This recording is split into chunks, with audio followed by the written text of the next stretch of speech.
No one saw it coming.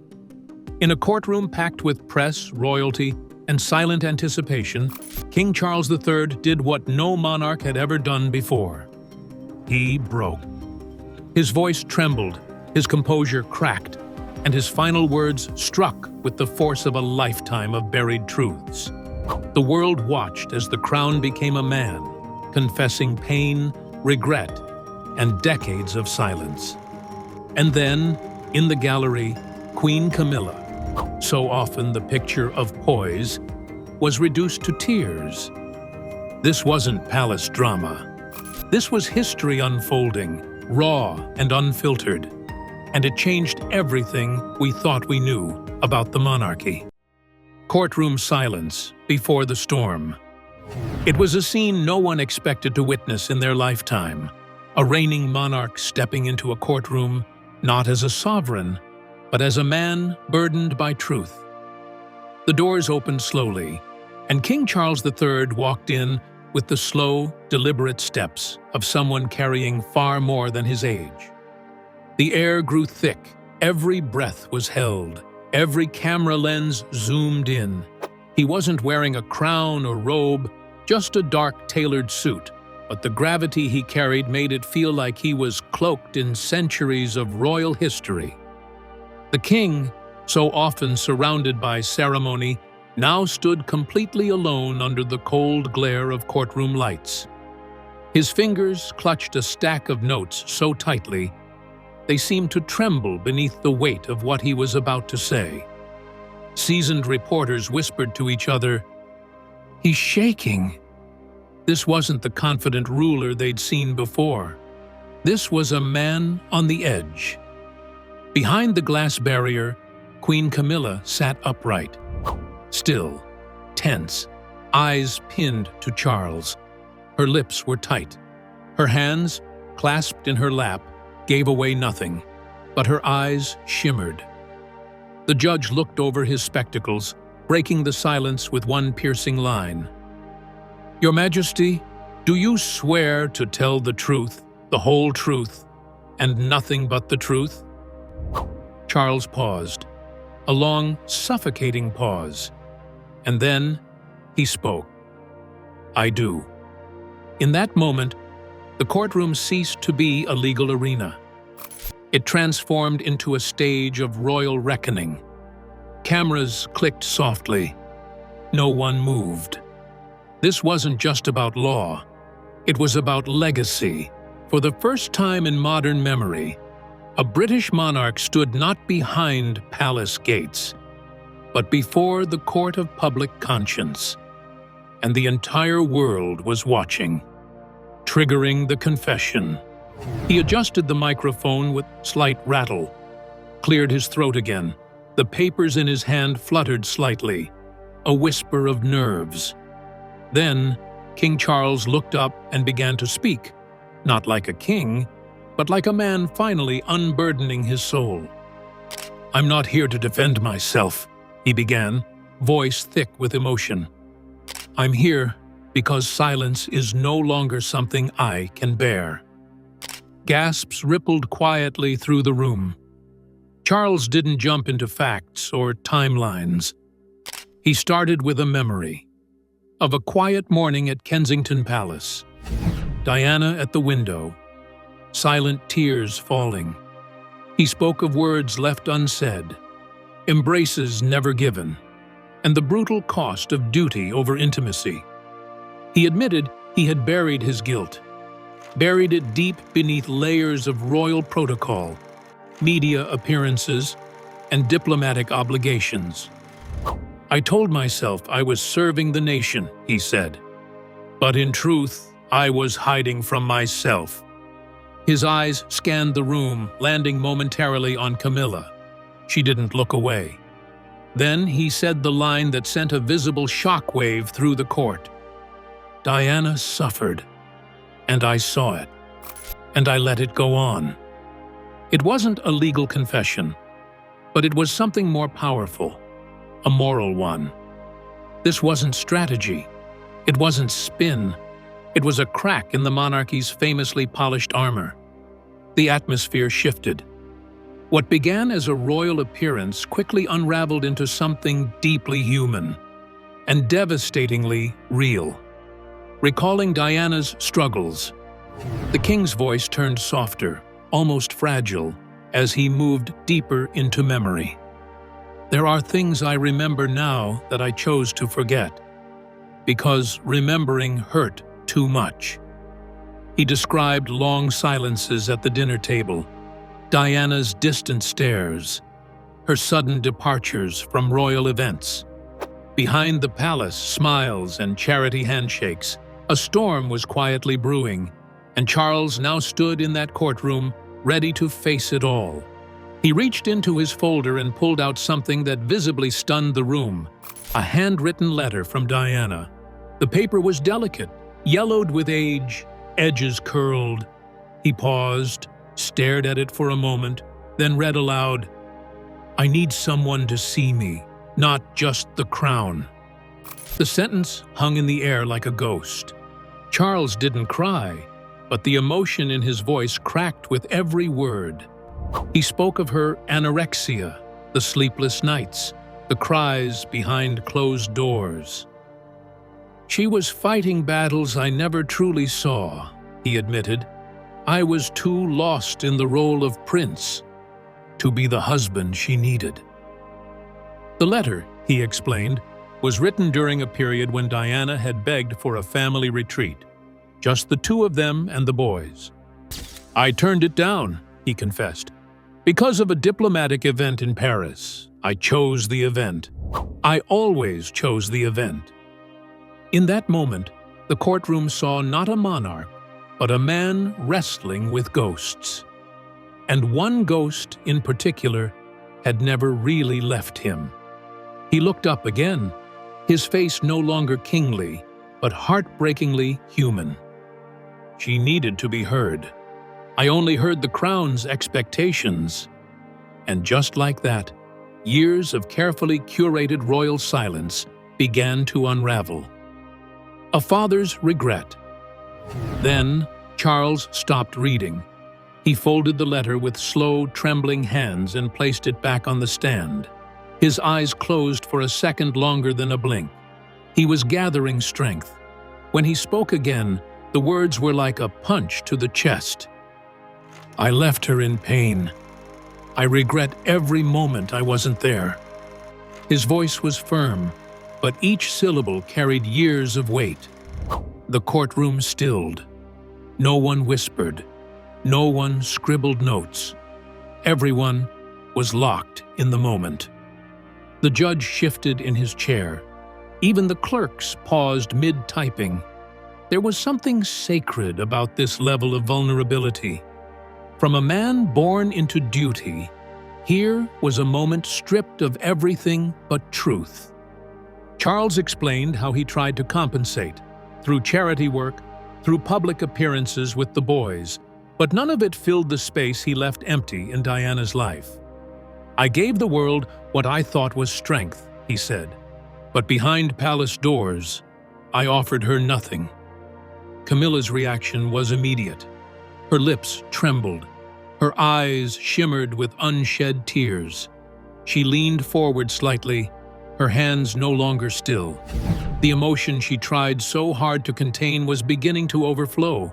For the first time, people saw what the tabloids never captured.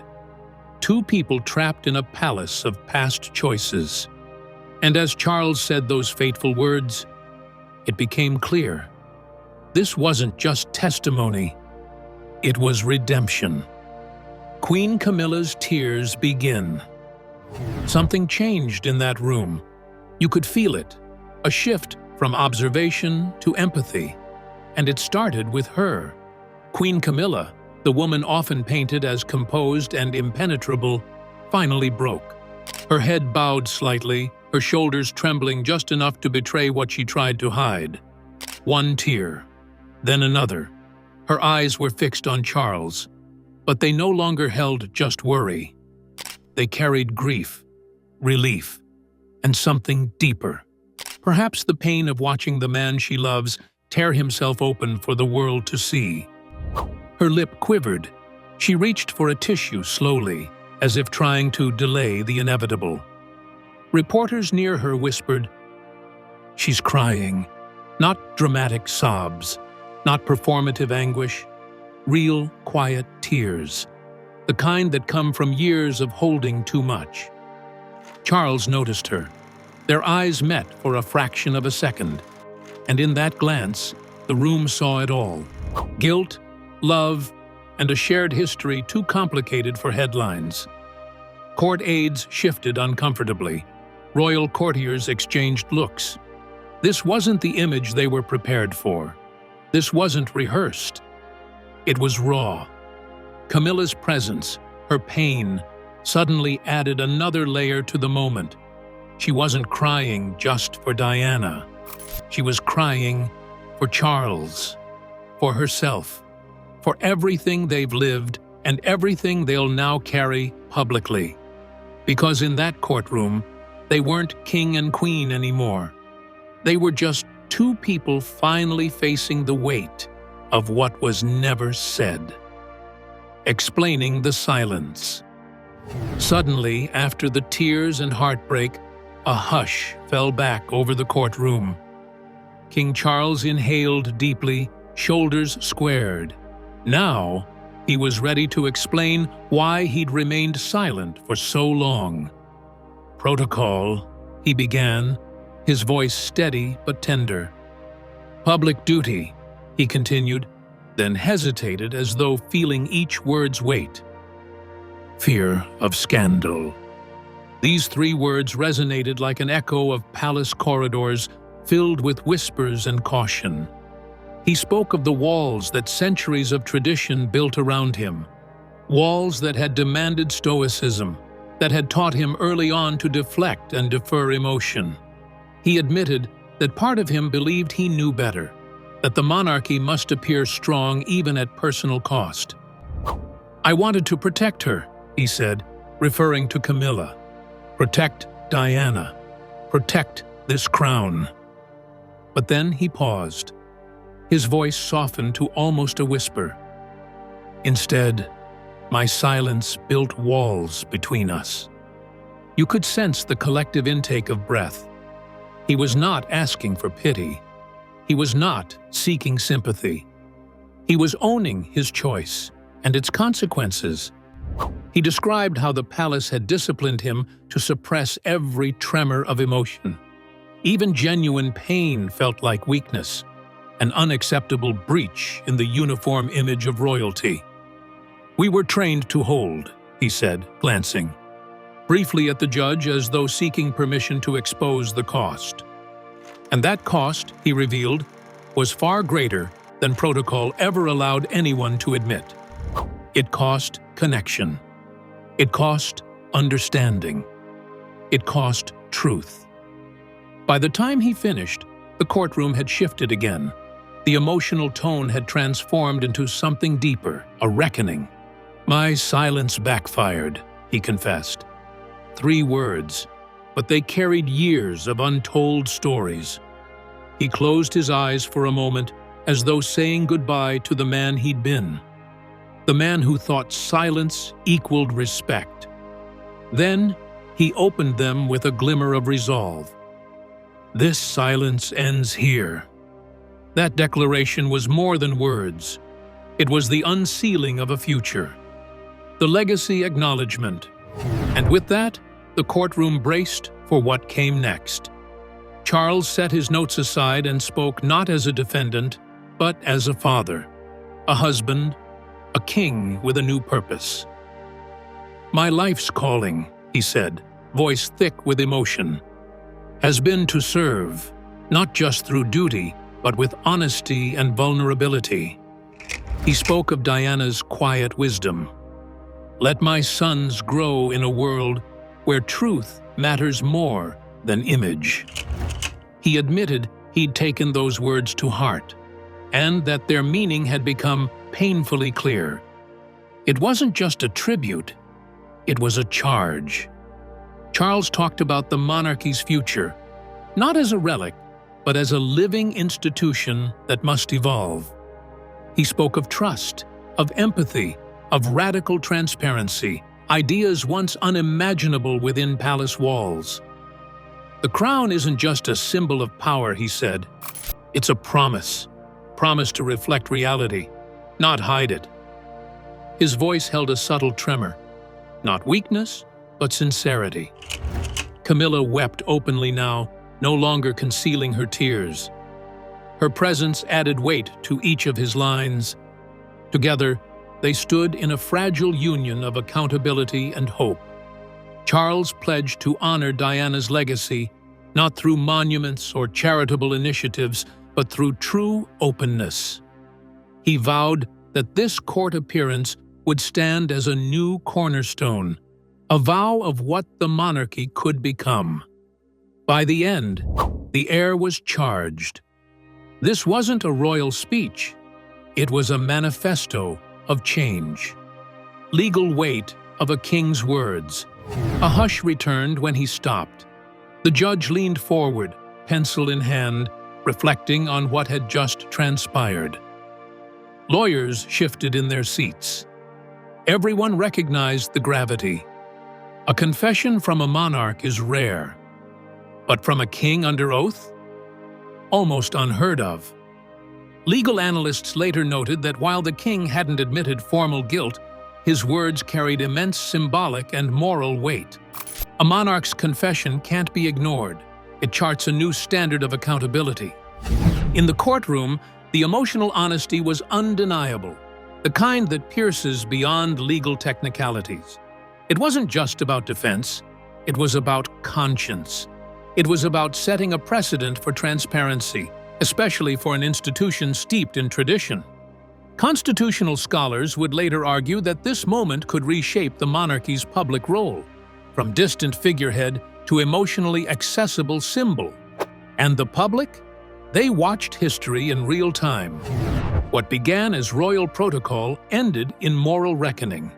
A man stepping off his throne to speak from his heart under oath. Expert voices weigh in. Minutes after the court session adjourned, the airwaves filled with expert commentary, and the consensus was clear. This was more than drama. This was cultural transformation. Psychologists said the king's admission echoed delayed grief, a deep, slow unfolding process that often bursts forward when least expected. People watching found it healing, even cathartic in its authenticity. Body language analysts dissected every inflection. Charles's steady posture, deliberate pacing, and slow nodding created a presence that felt trustworthy. This was no scripted performance. It was real.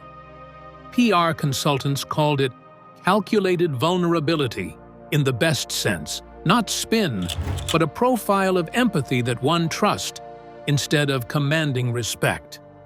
Constitutional scholars flagged this as a turning point. When a monarch speaks openly, under oath, about personal failings, it carries a powerful message.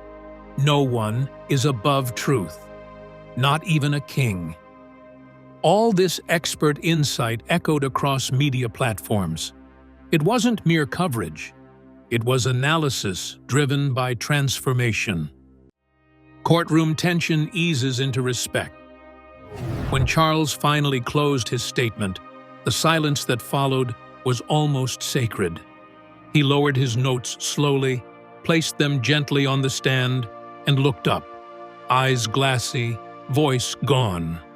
Then, without a word, he offered a deep, measured bow. Not a royal nod, not a rehearsed gesture. A bow filled with respect, humility, and the quiet weight of decades finally released. He looked visibly drained, his shoulders slumped slightly, as though the crown had grown heavier in the last hour. And yet, he stood there with the dignity of a man who had nothing left to hide. Composed, honest, human. No one moved. No one dared to speak. It was as if the entire courtroom had been holding its breath, waiting for something, anything, to mark the end of what they'd just witnessed. The judge looked on, eyebrows softened. Court clerks froze mid-sentence. Even the ticking of the wall clock seemed muted. Then came the moment many didn't notice at first, but later it would be all over the headlines. In the gallery, Prince William and Prince Harry remained unseen. Cameras didn't pan to them. They weren't part of this scene. They chose, deliberately, to stay silent. Silence over spectacle, giving the moment to their father, uninterrupted. From her seat, Camilla rose slowly, still tearful but steady. She didn't reach for Charles. She didn't speak. She simply stood beside him, embodying silent solidarity. Her quiet strength in that moment added another layer to the emotional crescendo. Not the queen consort, not the duchess once scrutinized, but a woman beside her husband at his most vulnerable. And then something remarkable happened. It started with a single pair of hands, a soft clap, then another and another. The courtroom, so rigid, so formal, broke into respectful applause. Not thunderous, not theatrical, but real, raw, genuine acknowledgement of what had just unfolded before them. A king had laid down his armor, and the room responded not with critique, but with compassion. Later, journalists called it the most human royal moment in decades. Commentators across networks agreed. It wasn't about tradition. It wasn't about law. It was about truth, grief, and reconciliation. For the first time, the monarchy didn't seem like an institution. It seemed like a family. A family trying, imperfectly, but courageously, to face the pain it once hid. That applause echoed beyond those courtroom walls. It reverberated through the palace, across the press, and into the hearts of a public that saw something they never expected to. A royal moment not polished, but real. And in that stillness, in that sudden burst of respect, a line was drawn in the sand. The story of modern British royalty had just turned a new page. Palace aftermath. The courtroom doors closed behind King Charles, but the weight of his words echoed far beyond those walls. By the time he returned to Buckingham Palace, the institution was already in motion. Behind the Golden Gates, a crisis team of royal advisors scrambled, not to contain fallout, but to craft a message of unity, healing, and forward momentum. For once, the palace wasn't focused on deflection. This time, they leaned into the truth. Camilla, usually composed after public engagements, was still visibly shaken. Aides described her as strong but tender. A woman moved not just by love, but by the sheer intensity of what her husband had just unveiled to the world. Inside the palace, staff moved with quiet urgency. They prepared statements, reviewed upcoming engagements, and reworked the king's next public address to align with this new tone of emotional transparency. No longer just a monarch, Charles had become something else entirely. A symbol of accountability. His aides were caught off guard, not by the tears or the confession, but by the public's reaction. Early polling data, media commentary, and online engagement all pointed to a single resounding takeaway. The people weren't scandalized. They were moved. A new kind of script was being written behind palace walls. Not one of pomp and ceremony, but of redemption and resilience. Camilla, sources said, stayed close to Charles that evening. No press statements, no photos. Just the two of them in the quiet corners of a palace that now felt just a little less like a fortress and a little more like a home. The royal household knew this moment would be recorded in history books. But more urgently, they realized it had rewritten the expectations of the present. This wasn't a monarchy of mystery anymore. It was a monarchy, finally, that could cry. public reaction and emotional shift. As dawn broke over London, the world woke to a royal family forever changed.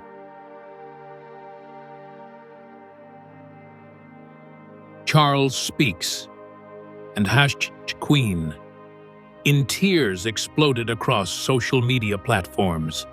Within hours, clips of the king's trembling voice and Camilla's tearful reaction had gone viral, spreading not as scandal, but as a shockwave of shared emotion. Even critics couldn't deny it. Something powerful had shifted. Major headlines softened. Editorials once quick to criticize now called the moment the most honest display of monarchy in generations. One tabloid, famous for its harsh takes, ran the headline, "A King's Tears Heal a Nation." Polls showed a dramatic surge in public sympathy, especially among younger citizens who had long felt distant from royal tradition. This was no longer about castles and crowns. This was about a family facing its past, in full view of the world. Mental health advocates applauded the event, calling it a watershed moment in how royalty approaches vulnerability. Schools, podcasts, even corporate leaders began referencing the testimony as an example of leadership through truth. Camilla's tears especially sparked conversation. For years, she had been a lightning rod of public judgment, but in that single, unguarded moment, head lowered, tears falling, she became something else, understandable, human, forgiven. Charles, too, found redemption not through power, but through pain. He didn't just speak to the court. He spoke to millions of silent witnesses who had waited decades for the truth to be acknowledged. This wasn't a PR move. It was a public shift in emotional allegiance. And just like that, the monarchy, so often accused of being outdated, had managed to tap into something timeless: truth, grief, and the power of saying what should have been said long ago. Cliffhanger and legacy. Unfolding. As the dust settled, one thing became clear. This wasn't the end of a story. It was the beginning of a reckoning. A voiceover played across screens worldwide. A king steps down from his throne to stand in front of his truth, and a queen weeps beside him. The question lingered like fog. What happens now? Speculation erupted almost instantly. Would Prince William speak next? Would Harry, so often the outcast, respond with his own version of truth? Could this cascade of confessions reshape not only the monarchy, but the very line of succession? Royal insiders whispered that Charles's testimony had started discussions behind closed doors, serious discussions about modernizing roles, redefining the throne's future, and making space for mental health advocacy within royal duty. Others wondered if the crown had, paradoxically, become stronger by letting itself be seen as vulnerable. Was this newfound honesty a blueprint for future kings, or a final chapter for the old guard? The nation was left buzzing. Supporters hoped this transparency would build a new era of trust. Skeptics waited for cracks to resurface. But all agreed on one thing: something irreversible had begun. And the story wasn't over. In a quiet shot outside Buckingham Palace, rain began to fall. Not a storm, but a gentle mist, symbolic, perhaps, of a family finally cleansed by its own tears. The voiceover returned one last time. Truth may hurt, but in that hurt, the crown may just find its next chapter, fade to black. In that courtroom, the crown fell away, leaving only truth. As King Charles exposed his soul and Queen Camilla wept, the world stood still. This wasn't a performance. It was a reckoning. And now, with everything laid bare, one haunting question remains. What comes next for the royal family?